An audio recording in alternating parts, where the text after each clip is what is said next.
6, 5, 4, 3, 2, 1.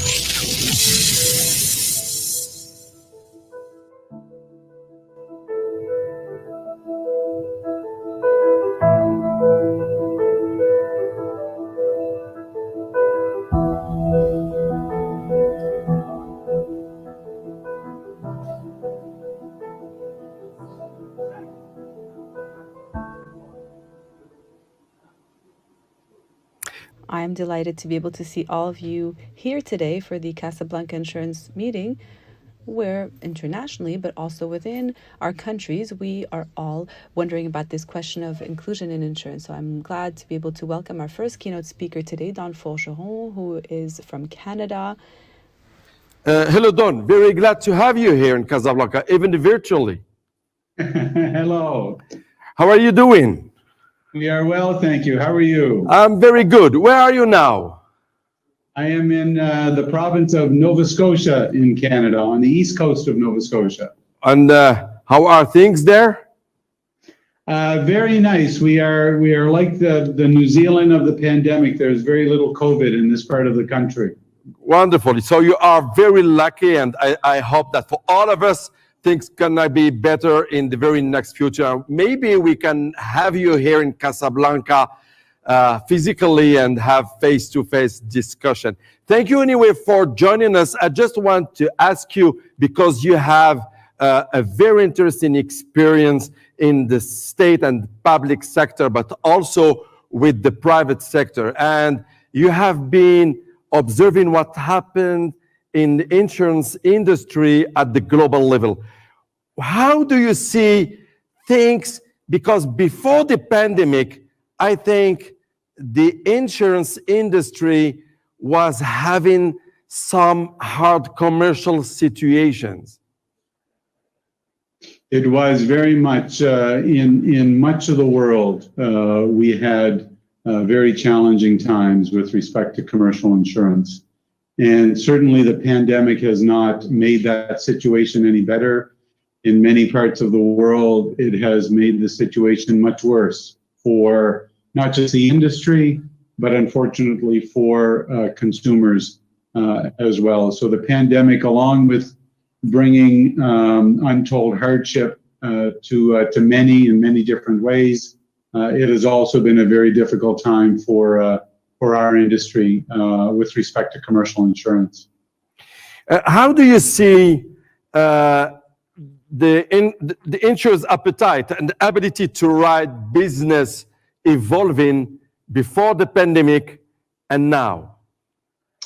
Well, I think the ability to get a return on capital so that making the investment is worthwhile is not something that's unique to our industry. That's a fundamental for all sectors. And in different parts of the world, for different lines of business, especially with our changing climate, in a low interest rate environment, with regulatory interventions increasing in some parts of the world, that ability to make a return has been difficult. And so the degree to which and the speed with which companies will come back to certain sectors will be predicated on the ability to earn a return. And unfortunately for insurers, there's basically only two things they can do. They can leave the market and not write business anymore, in which case their ability to earn money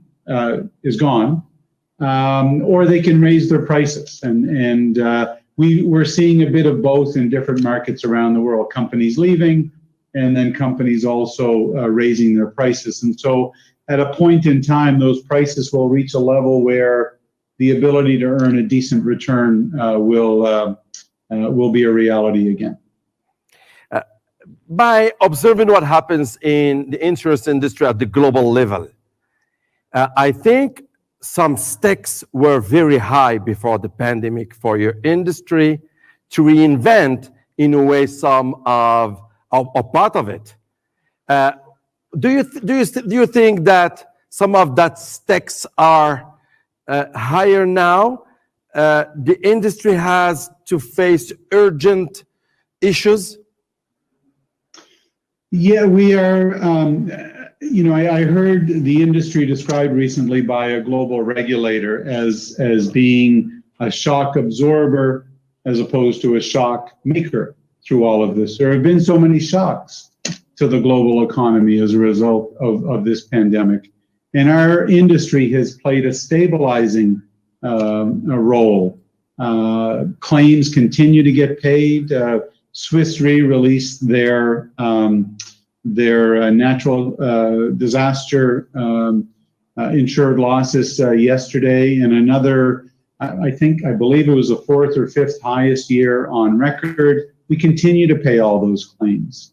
I realize that business interruption is a point of contention in different parts of the world, but even some of those claims have been paid. So the industry has played and will continue to play a stabilizing influence. I think what's critical going forward for the industry is to work cooperatively with our elected officials, with our governments, and to work cooperatively with regulators to ensure that the industry can continue to do what it is that it does best, and governments can do what it continues to do best. So I think there's a need for even more cooperation as we go forward. So if I understand, it means that public sector and private sector, state with insurance company have to work hand in hand to bring together maybe another way, some innovations to tackle the challenges that we all together face now. Absolutely, more so than ever. We from my own experience here in Canada, we are working very closely with our governments on insurance for different sectors. So our small business sector has been very hard hit. Many of them have failed over the last year, and sadly, many more will. And some are having difficulty accessing insurance because of a very difficult market that we talked about just a few minutes ago. And so we've been working cooperatively with governments to try and come up with solutions so that insurance is available for these small businesses. And I know that our colleagues in Australia have recently embarked on a very similar effort to work with governments and stakeholders to determine what it is that the industry can do to help small business. Yeah, thank you, Don Forgeron, to be live with us from Canada, the other parts of the world, and sharing your point of view about this very important issue, how the insurance industry is evolving. Let me talk with you about inclusivity. De vous entretenir de l'inclusivité. Do you hear me? Est-ce que vous m'entendez? I'm hearing somebody else too. Okay, this is the translator who is. Yes, okay. I will ask the colleagues to do their job and to have translation only for people. We have to be more inclusive now. Insurance have to invent or maybe to improve some inclusive solution. You were talking about SMEs and maybe very small companies, individuals that are not always accessible. They need to be included. What can you do now? How can you do collectively with states, obviously? Well, and I think you've said the most important thing at the end of your question, which is with states. I do believe that we do need to work with our government partners, with other stakeholders, to become, as you say, far more inclusive than we have. Insurance plays such a fundamental role, such an important role in protecting people. We know that our climate has changed. We know that natural disasters are increasing. For many people in many countries, their home is their most important asset. And more so, these homes are becoming uninsurable. We're not able to provide affordable insurance. And so we have to continue to strive and look for ways that we can do that. Life insurance and pension planning, the private sector can play a very, very important role. And I know later today you have the CEO of the American Council of Life Insurers joining you, Janet. And she will share a perspective on the incredibly important role that private pensions can play in helping our citizens plan for the future. And I know that Bashir in our Moroccan Federation has done great work in terms of trying to advance the cause of inclusivity on the African continent. And it's something that we need to do far, far more and far better than we have in the past. Digitalization can play a role for that, and particularly in emerging and developing countries. We are in Morocco, we are considered as a hub for Africa. What do you think about it? How digitalization can help for better inclusion? I think it's critical. I describe our industry sometimes as old and very old-fashioned. We do things. If you say that, sir, I can accept it. Yeah, and I think most young people would accept it as well. The polling that we've done with young people say, I can go online and I can buy a new car online and have it delivered to my driveway. I can have groceries delivered to my house. I can do all of these things online. But yet you want me to come into your office and you want me to take a pen and you want me to sign papers.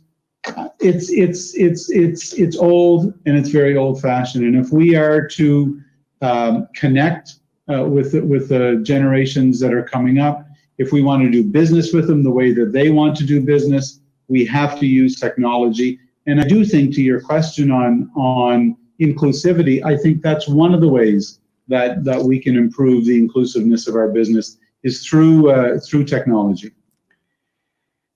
And no barriers for that, even in developing countries. Do we have to see states and insurers working together for that? Oh, I think there's no question. I'm not as familiar with some of the barriers as I'm sure people listening to this would be, say, on the African continent and elsewhere.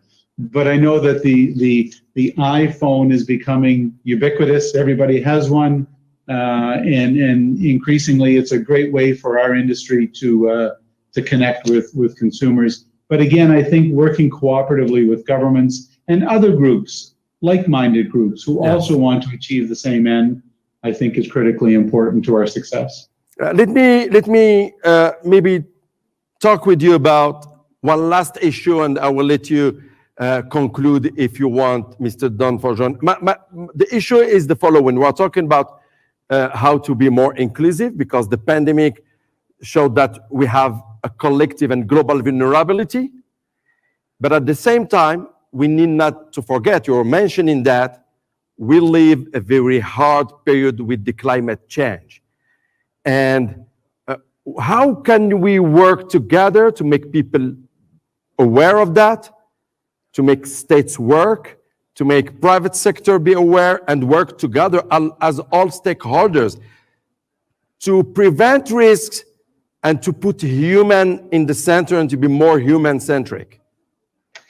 Well, and again, you are ending your questions perfectly, because I think putting humans at the center is the answer to this. And so as humans, when we look at the issue of climate change, there are two aspects. One is, how do we lower the level of carbon in the atmosphere? How do we move to a low carbon economy?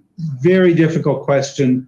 Many people much smarter than me struggling with how to answer that. And governments have been heavily focused on what we call mitigation. So how do we reduce the amount of carbon in the atmosphere? But as an insurance industry, we're seeing the impact of climate change today. We're seeing its impact on our people today with the payouts that we have for floods, for droughts, for wildfires, for hurricanes, for tropical storms. And we think that governments have to increasingly become focused on how do we adapt to what's already happened. Even if we turn the tap off tomorrow and we burn no more carbon, on ouvre le robinet demain, il nous restera sur le bras un grand problème qui aura été créé. Et aussi, nous en faisons d'ailleurs l'expérience jour après jour. Les gouvernements doivent s'atteler davantage à l'adaptation, justement avec la réalité à laquelle nous sommes confrontés aujourd'hui. That's where JAFIA has been focused in talking to regulators and governments around the world.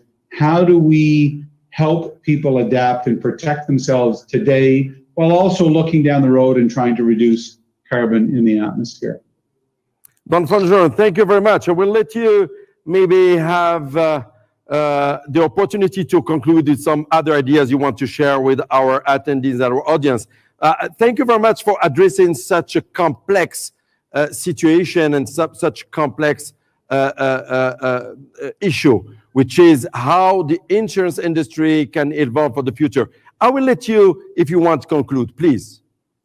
Thank you very much. It's been a delight to be here. I've been in your beautiful country once before, and I was so looking forward to coming back again. Perhaps at some point in the future, that will be a possibility. Just quickly to end on a few of the priorities that Jafia has as an organization, and the Moroccan Federation plays a key role. Bashir is on our executive and plays a very valuable role there. We're talking about the pandemic, of course, as the whole world is, the role that the industry can play. Cybersecurity, very, very important issue that is growing in importance. We are all working from home now. The cyber criminals know that, and so the risks are growing. A third priority is the aging population, and I talked about this earlier in terms of demographics, private pensions, saving for retirement. This is something that's very important to us. And we finished with climate change, something that is avec les changements climatiques, quelque chose qui est très important pour l'industrie mondiale. Et c'est là quelque chose sur lequel nous travaillons. Nous passons par des moments très difficiles dans notre histoire. J'espère que d'ici un avenir pas si loin, nous pourrions prendre du recul et nous serons revenus à une ère tout à fait normale. Et j'ai pu justement rencontrer des gens au Maroc et j'ai pu voir que nous jouons un rôle très important. Nous allons continuer à jouer ce rôle important. Nous allons continuer à travailler avec nos partenaires, le secteur privé et le public. Nous devons justement aider le monde entier à surmonter cette pandémie et justement à faire en sorte que nos économies puissent rebondir. Merci beaucoup de l'occasion qui m'a été donnée d'échanger avec vous. Merci Don Forgeron, merci beaucoup. Alors, puis-je rappeler que vous êtes le président de l'association d'assurance Canada et encore une fois, bien le meilleur à vous et bien une très bonne journée. Merci de votre participation. We're going to now start our first panel which will be dedicated to the inclusive insurance and what are the lessons, what would be the lessons to keep in mind. And for you, especially, I'm going to have 4 guest speakers. Thank you.